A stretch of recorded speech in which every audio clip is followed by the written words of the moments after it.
স্বাভাবিকভাবেই ওপাশে যখন জামাতরা তাদের এতটা রাজনৈতিক উত্থান হয়ে গেছে, নির্বাচনে জিতেছে, যেভাবেই জিতুক তাদের সহযোগিতা এপারের জামাতরাও পাবে।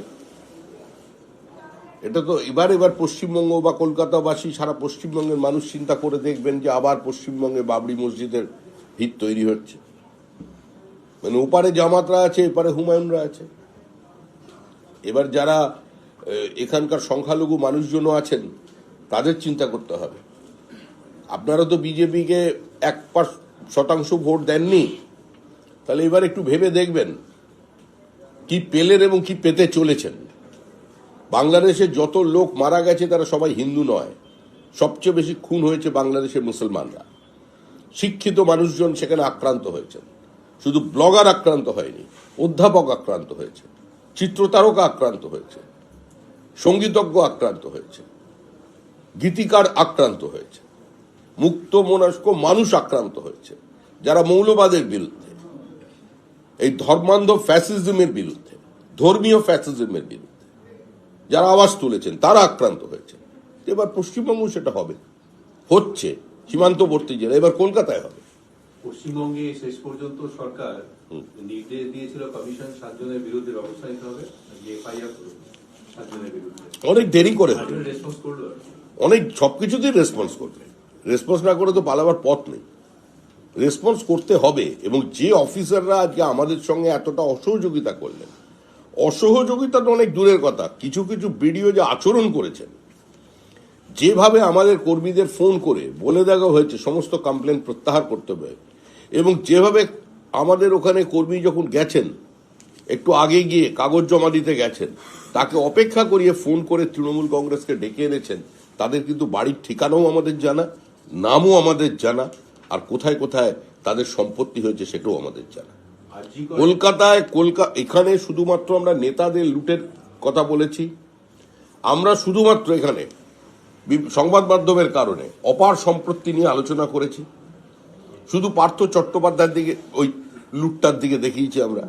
কিন্তু এ রাজ্যে আমলারা যে লুট করে গেল গত 15 বছরে, তাদের এখনো যাদের 3-4 বছর চাকরি আছে, তারা যদি মনে করে থাকেন যে তারা খুব নিরাপদ আশ্রয়ে আছেন, তারাও ভুল করছেন।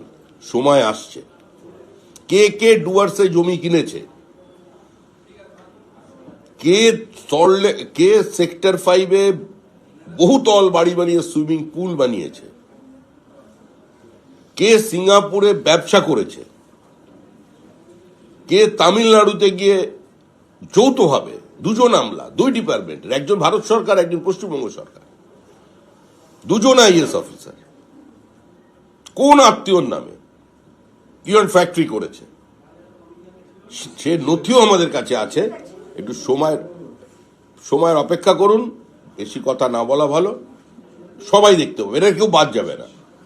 আরেকটা হচ্ছে অভয়ার বাবা মা আজকে কোর্টে গেছে, শিয়ালদা কোর্টে একটা অভিযোগ দায়ের করেছেন, একটা মামলা দায়ের করেছেন। সেটা হচ্ছে এই যে main conspirator, one of the main conspirator হচ্ছে সিবিআই, এবং ওরা তথ্য সমস্ত কিছু লোপাট করার চেষ্টা করছে। উনি বলছেন, ওরা দাবি করেছেন আবার পলিগ্রাফ টেস্ট দরকার। এটার উত্তর সিবিআই দিতে পারবে, এ নিয়ে আমি কোনো মন্তব্য করতে চাই না। কারণ এক দম্পতি যারা জীবনে বহু কষ্টর মধ্যে দিয়ে গিয়ে একমাত্র কন্যাকে উচ্চশিক্ষিত বানিয়েছিলেন, তাদের এই মর্মান্তিক পরিণতিতে তারা কি বলছেন, কেন বলছেন, কিভাবে বলছেন, এ নিয়ে কোনো মন্তব্য করে তাদের আবেগকে আমরা আহত করতে চাই না। আমরা এখনো বিশ্বাস করি দলের পক্ষ থেকে যে ঘটনাটা একা কারোর পক্ষে ঘটানো সম্ভব ছিল না। এটা একটা প্রাতিষ্ঠানিক খুন, এবং আরজি করে এই অভয়ার ঘটনার আগেও আরো 5 জন চিকিৎসক মারা গেছেন, যিনি ড্রাগের বিরুদ্ধে, ড্রাগ চক্রের বিরুদ্ধে সক্রিয় ছিলেন, প্রতিবাদ করছিলেন যে চিকিৎসক, তাকেও আত্মহত্যা করানো হয়েছে এবং সুইসাইড নোট বানিয়ে দেওয়া হয়েছে যে সে আত্মহত্যা করছে। এবং সেই চিকিৎসক কে মৃত্যুর কারণ হিসেবে স্টেটমেন্ট করা হয়েছিল তখন যে অতিরিক্ত ড্রাগ সেবনের কারণে নাকি মানসিক অবসাদের ফলে তিনি মারা গেছেন। এছাড়াও সায়ন বলে আরেকজন চিকিৎসক ছিলেন, উত্তরাখণ্ডে গিয়ে যার একটা মাসিভ কার্ডিয়াক অ্যারেস্ট হয় এবং তাতে তিনি মারা যান। সেখানেও চিকিৎসকদের সঙ্গে আমরা কথা বলেছি। প্রথম তাকে যখন দেখা গিয়েছিল, মানে প্রথম যে চিকিৎসক তার পরীক্ষা করেছিল, তিনি বলেছিলেন যে ওনার কোনো প্রিভিয়াস হিস্ট্রি ছিল না এবং যে অল্টিটিউডে এ ধরনের ঘটনা ঘটলেও ঘটে থাকতে পারে সেই উচ্চতায় উনি ছিলেন না। ফলে অভয়া একা নয়, ওখানে প্রাতিষ্ঠানিক খুন একটা চক্র চালিয়ে যাচ্ছে, এটা তারই সঙ্গে আছে। কমিশন এখন একটা অর্ডার দিয়েছে, সেটা হচ্ছে আপনি দীর্ঘক্ষণ যেটা দাবি করছিলেন ফর্ম 7 জমা নিতে হবে, তো সেই ক্ষেত্রে সেখানে বলছে যে 16ই ফেব্রুয়ারির মধ্যে সব ফর্ম 7 যেন যতগুলো অবজেকশনেবল ফর্ম 7 এসছে সেই সবগুলো যেন সিইও এবং ডিইও যেন ইমিডিয়েট এই ইয়ারও কনসার্ন এই ইয়ারের কাছে পাঠায় এবং তারা যেন আবার কমিশনকে পাঠিয়ে দেয়। তাদের এই সিদ্ধান্তকে স্বাগত জানাচ্ছে, কিন্তু যতক্ষণ না পর্যন্ত শেষ হচ্ছে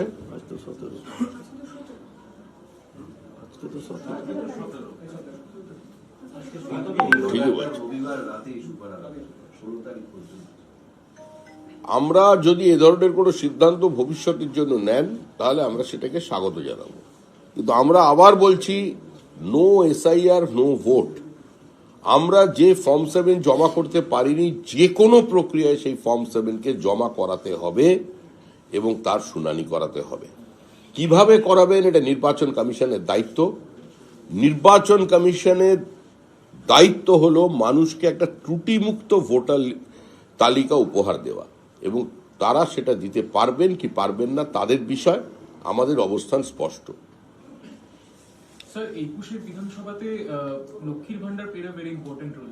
26-এর ইলেকশনে এই বেকার ভাতাতে কি চিড়ে ভিজবে? 26-এর ইলেকশনে কি বেকার ভাতা দিলে কি চিড়ে ভিজবে? দেখুন, এই নিয়ে মানুষ খুব একটা চিন্তা করছে না। পশ্চিমবঙ্গের যারা অভিভাবকরা চান তাদের ছেলে মেয়ে লেখাপড়া করছেন চাকরি পাবেন বলে, ভিক্ষা পাবেন বলে নয়। ও যত ভাতা দিতে পারেন, আর ভাতা দিয়ে মানুষের ভোট কেনা যায় না। পাচ্ছেন বেকার ছেলেরা 1,500 টাকা করে, আনন্দের ব্যাপার, একসঙ্গে 6,000 পাচ্ছেন। তাদের যদি খরচা টরচা হয় আনন্দ করে, ভালো কথা। বেকাররা টাকা পাক, এর বিরুদ্ধে বিজেপি নয়, কিন্তু তার সঙ্গে সঙ্গে কর্মসংস্থানের ব্যবস্থা করতে হবে। চাকরি কোথায়? এখান থেকে ট্রেন ভর্তি করে লোক, মুখ্যমন্ত্রী বললেন 5,000 টাকা করে অনুদান দেবেন প্রতি মাসে। মুখ্যমন্ত্রীর কথা কর্ণপাত না করেই লোক ট্রেনে চেপে চলে যাচ্ছে। আগে ছিল সল্টলেক, নিউ আলিপুর, দক্ষিণ কলকাতা, মধ্য কলকাতা, শ্যামবাজারে, মানে একটু পশ এরিয়াগুলো